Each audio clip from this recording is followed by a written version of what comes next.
Būkit sveiki visi, kurie netyčia užklystate mano kanalą. Ypač sveikinu tuos, kurie užsiprenumeravę ir klausotės. Tai, kai matau peržiūras, paskutinis mano įkeltas apie priklausomybės pasidalinimas, mačiau 700 peržiūrų ir dėkoju tiems, kurie žiūrėjote. Tai vis tiek ragina kažką dar pasidalinti. Ir šiaip mano kanalas ten nesipelni kažkokiu tai pinigų ar ko. Tiesiog noris kažką daryti kartais ir gero. Nes bloga išeina lengvai daryti, o gėrio kažkaip ir netaip jau lengvai gaunasi. Tai jeigu mano pasidalinimai kažkam padeda kažką suprasti, išgirsti, galbūt ten kokių minčių užveda. Nesu aš nei psichologas koks ten, ar pastorius, ar kažkas pamokslininkas. Šiaip esu paprastas eilinis žmogus, kaip ir daugelis iš jūsų. Ir esu tik tai, kad esu krikščionis ir stengiuosi gyventi krikščionišką gyvenimą. O kada stengiuosi gyventi tą krikščionišką gyvenimą, tai susidursiu su sunkumais, kaip ir jūs.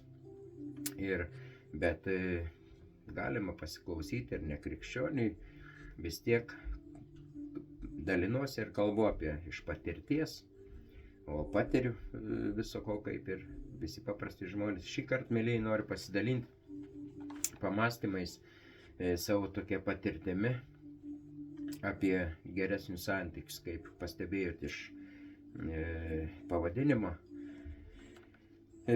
Tai man iš tikrųjų retai tenka sutikti žmonių, sakykime, šeimų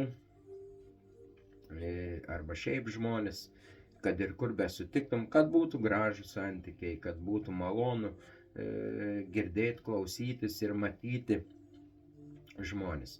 Aišku, pastebi kartais kokią suaugusią jau porelę ten pagarbaus amžiaus ir jie eina susikibę rankomis. Tai tikrai paliečia širdį. Nežinau, kaip jums, mėlyje, man tai tikrai paliečia širdį. Ir kad jaunimą pamačius, jaunus žmonės einant rankom susikabinus, tai kažkaip ir nuostabos nėra, dažnai vaikšto. O kad senyvo amžiaus jau arba tokius jau, kaip sakant, šeimą pamatyti, tai tikrai kelia nuostabą ir malonu žiūrėti. O kai kartais išgirsti, kaip pamatai, kaip vyras elgiasi, kaip sakant, su meile, padoriai, tinkamai su savo žmona, ir kada pamatai, kaip žmona elgiasi su vyru, ir kai tai tikrai matosi, kad jie myli vienas kitą ir yra gražūs santykiai, tikrai paliečia ir yra ko pasimokyti. Bet aišku, kaip ir minėjau, tai tikrai dažniau pamatysi, nors nenori žmonės rodyti savo tų nesutarimų, nenori kelti viešumą, bet mes iš savęs paties žinome, iš savo patirties, kad tikrai sunku yra gyventi tokį tikrai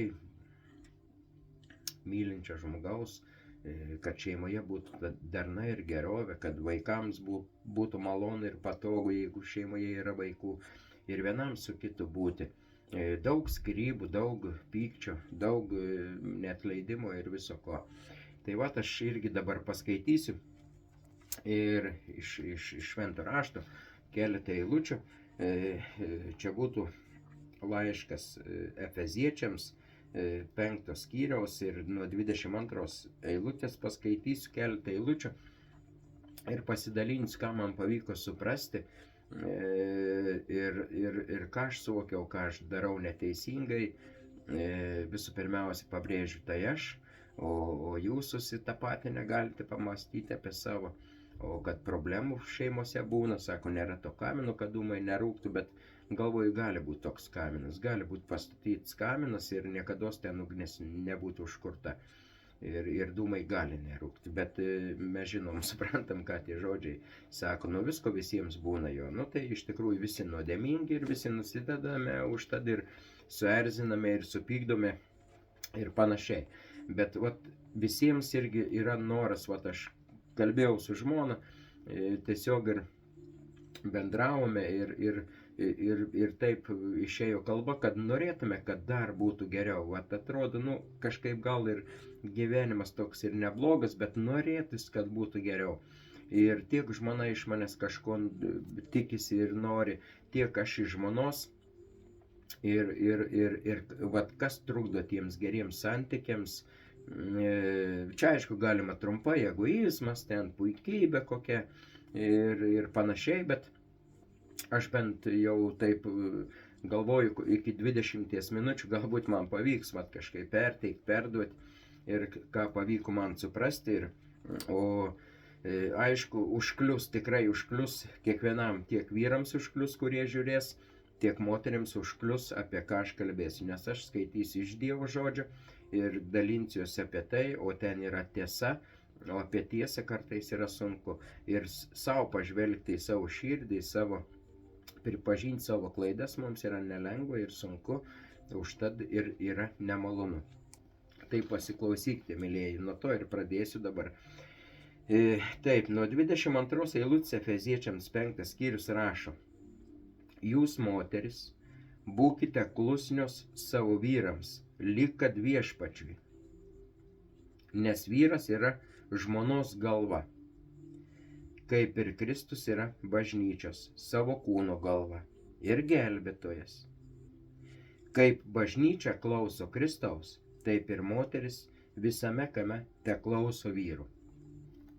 Tai dabar moteris tikriausiai nekaip jaučiatės išgirdę šito žodžius, kad sako, kad jūs, moteris, būkite klusnios savo vyrams, lyg kad viešpačiai, nes vyras yra žmonos galva. Na va, kad vyras jūsų galva, kaip nesinori. Aš tikrai, vat, jeigu būčiau aš moters vietoje, nelabai man patiktų šitas eilutės. Nu, norisi būti pačiam savo galva. Ir taip mums būna, kad kiti žmonės netikins, nenori netgi pripažinti, kad Dievas yra ir tikėti juo, nes reikia kažkieno valią vykdyti, laikytis kažkokių tai taisyklių, įsakymų ir taip toliau. Tai ir moteris, kad paklusti vyrui, o ypač kada nenori. Jeigu šitaip moteris nesielgia, tai reiškiasi nepaklūsta Dievo žodžiui. Čia yra parašyta, aš noriu dabar dėmesį atkreipti, aš paskui ir apie vyrus pakalbėsiu, neskubėkti pabėgti. Ir plius ir vyrams, ir moterims. Va, jūs, moteris, būkite klusnios savo vyrams, lyg kad viešpačiui, nes vyras yra žmonos galva. Vyras yra žmonos galva. Mes vyrai tikrai turim būti vyrai. Jeigu jau Dievas sako, kad mes galva, bent jau mes turim tikrai parodyti, kad mes turim tą galvą. O galvoje yra smegenis ir mes turim vadovautis ir smegenimis, aišku, ir turim širdį turėti, jausmus, reiškiasi, nes kaip tik kitoje vietoje, 25 eilutėje, sako vyrams: jūs, vyrai, mylėkite žmonas, kaip ir Kristus mylėjo bažnyčią ir atidavė už ją save. Įsivaizduojat, ką mums vyrams sako? Mums vyrams sako, kad mes turim mylėti žmonas taip, kaip Kristus bažnyčia. Kristus už bažnyčią, reiškiasi, už mūsų žmonės atidavė netgi gyvybę. Tai mes vyrai taip turim mylėti moteris, kad turime būti pasiruošę už jas atiduoti gyvybę. Mes kaip vyrai, jeigu tikri vyrai, taip ir jaučiamės, kad mes turim ginti savo šeimą. Mūsų žmonos, moteris ar vaikai ir nori jaustis saugus. Mes turim sukurti tokią saugę, kaip sakant, namai, saugumas. Turime nebūti šiurkštus, nes jeigu mylintis vyras, jis neturi žeidinėti žmonos, jos kažkaip žeminti. Juk moteris kaip gėlė. Man sunku, kadangi aš esu vyras, aš į moters negaliu būseną įeiti, iš vyro man lengviau kalbėti, bet vis tiek kažkokį tai suvokimą galima turėti. Ir kad moteris jį yra silpnoji lytis. Vyras vis tiek jis yra fiziškai stiprus, Ir jis, aišku, yra ir moterų tokių, kur gali būti už vyrą stipresnė ir vyras gali gauti, kaip sakant, ir žodžiais, ir bet kaip, bet čia ne apie smurtą dabar kalbu, bet va, noriu pasakyti, kodėl mūsų tie santykiai tokie sunkus ir sudėtingi. Dabar, tada gal, kad apie vyrus kalbėsiu. Jūs, vyrai, mylėkit žmonas, kaip Kristus mylėjo bažnyčią ir atidavė už ją save. Vat aš pastebėjau, kad man tikrai trūksta. Man gaunasi neblogai su vaikais, su vyresniaisiais vaikais, su mažaisiais vaikais. Elgtis, kažką išsakyti, pasakyti, kad ir kažką padaro negerą, nešiurkščiai, negrubiai, negazdinti, neįžeidinėti. Man pavyksta, bet aš pastebėjau, kad aš labai apleidau žmoną savo. Va žmonai, tai jau aš to švelnumo kažkaip kur turėčiau rodyti, nes man Dievas taip sako, aš turiu mylėti, netgi būti pasiryžęs už ją gyvybę atiduoti. Tai ir atrodo šitaip ir padaryčiau. Aš galvoju, kad taip, jeigu grėsmė kažkokia, aš ginčiau savo žmoną ir taip toliau. Bet tada, kodėl jeigu aš šitaip galvoju, kad taip padaryčiau, kodėl aš mažose dalykuose, kodėl aš nesugebu būti švelnus. Kodėl aš tas vyras, galva, elgiuosi kaip neturintis galvos. Praeis kart dalinausi apie priklausomybės, aš jau čia nenoriu liesti. Priklausomybė yra ne vien alkoholis, narkotikai, ten tabakas, nikotinas, dar kažkas. Priklausomybė yra keli šimtai. Galima turėti būti priklausomam nuo žmogaus, gali būti nuo maisto ir įvairiausiai, ir aš nenoriu čia išsiplėsti labai, bet gali būti priklausomybės ir nuo būsenos. Gali būti priklausomybė toks valdyti. Na, nors jeigu atsiverčiau pradžios knygą, ten Dievas po nuopuolio sako, ten ir pasakė ir vyrui, kad tu savo prakaitų dirbsi, žemė bus prakeikta, o moteriai sakė, sudidins skausmus gimdymo ir vyras tau vadovaus. Nenoriu labai įsiplėsti ir analizuoti, kodėl taip Dievas pasakė. Greičiausiai todėl, kad Ieva pirmą nuskynė tą obuolį ir davė Adomui. Ir ne Adomas nuskynė ir davė Ievai, bet Ieva nuskynė, pati atsikando ir paskui davė Adomui. Dar noriu pasidalinti, bet tiesiog čia nėra šventame rašte, bet esu girdėjęs žmonės, kad dalinasi, kad Adomas, kodėl jis kando tą obuolį, taigi jis turėjo tą savo galvą ant pečių ir žinojo, kad Dievas pasakė, ir kada Ieva paragavo uždrausto vaisiaus, Adomas galėjo neragauti, bet jūs pabandykite atsistoti į Adomo vietą. Ir jeigu Adomas būtų to obuolio neragavęs, tada jis būtų vėl palikęs vienas. O kada nebuvo Ieva paimta iš jo ir sukurta, Adomas negerai jautėsi, jis nerado niekur savo tinkamo draugo iš gyvūnų ir viso ko, kas buvo sutverta. Ir tik tai, kada Dievas sukūrė kaip vyrą ir moterį žmogų, tik tada Adomas pasijuto, kad va čia sako mano žmona, čia kūnas mano kūno. Ir reiškiasi tada tinkamai. Tada, kada Ieva nuskynė tą uždraustą vaisių, jeigu sakiau obuolį, atsiprašau, nėra pasakyti, kad uždraustą vaisių.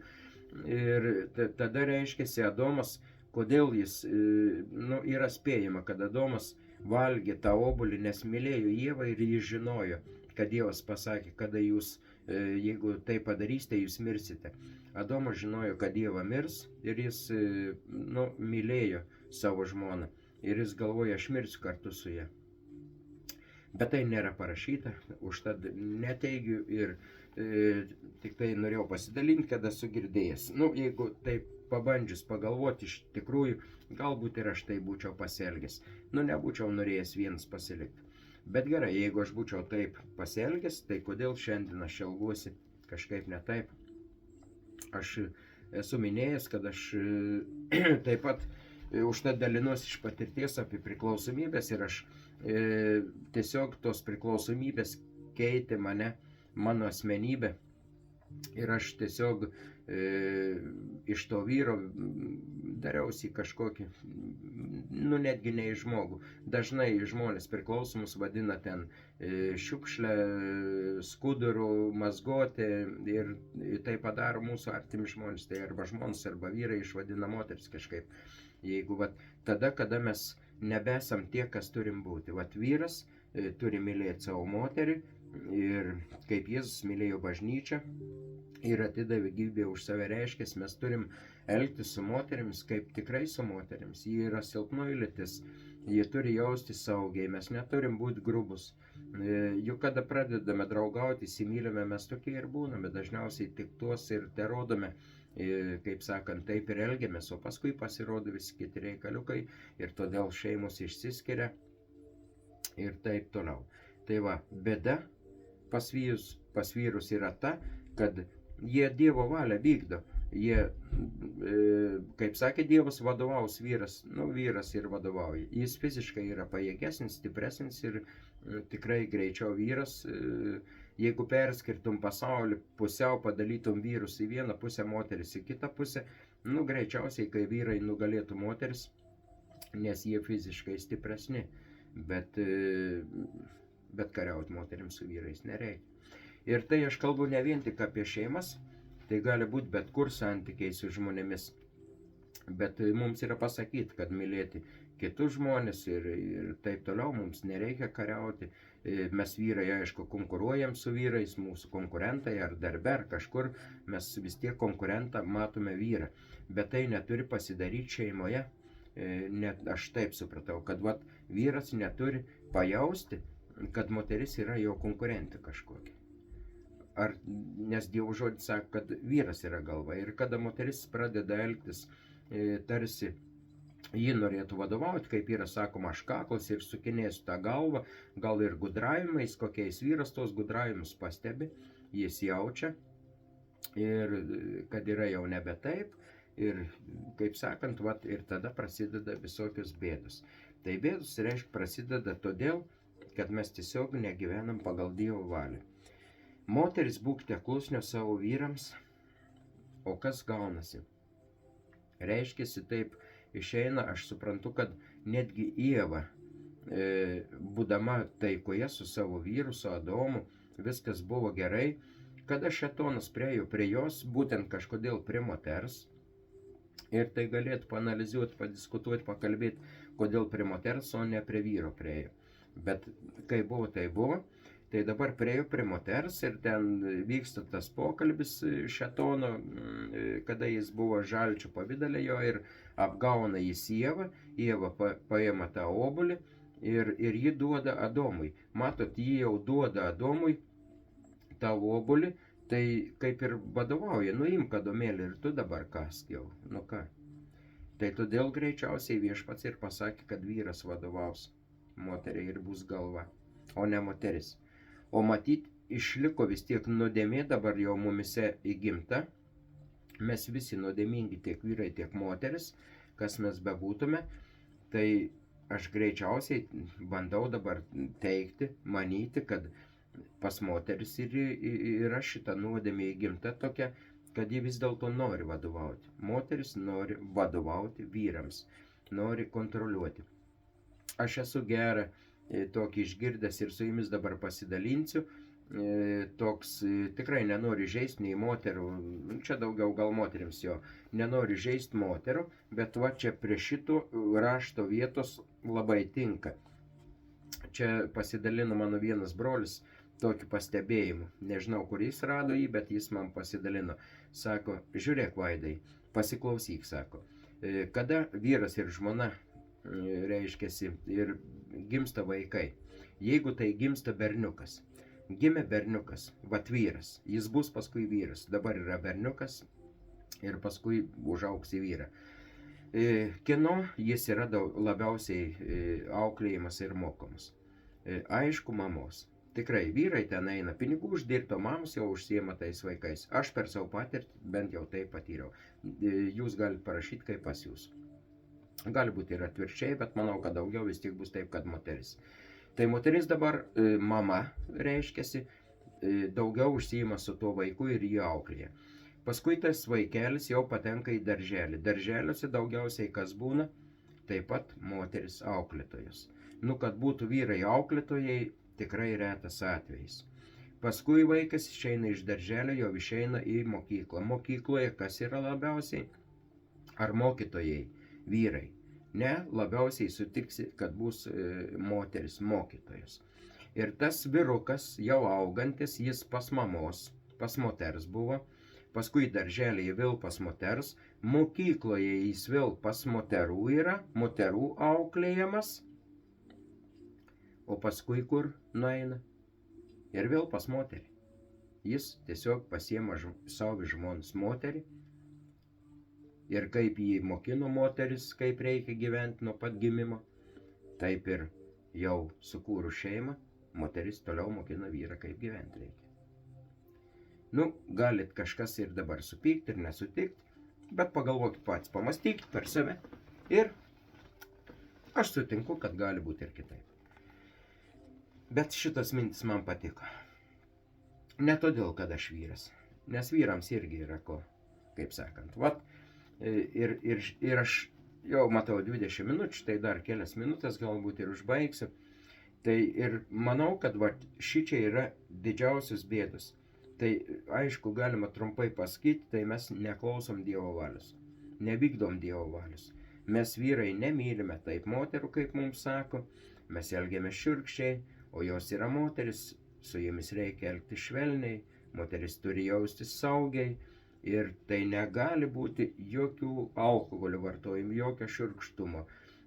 Vyras ten, jeigu jis ir valdys, tai jis turi valdyti per meilę.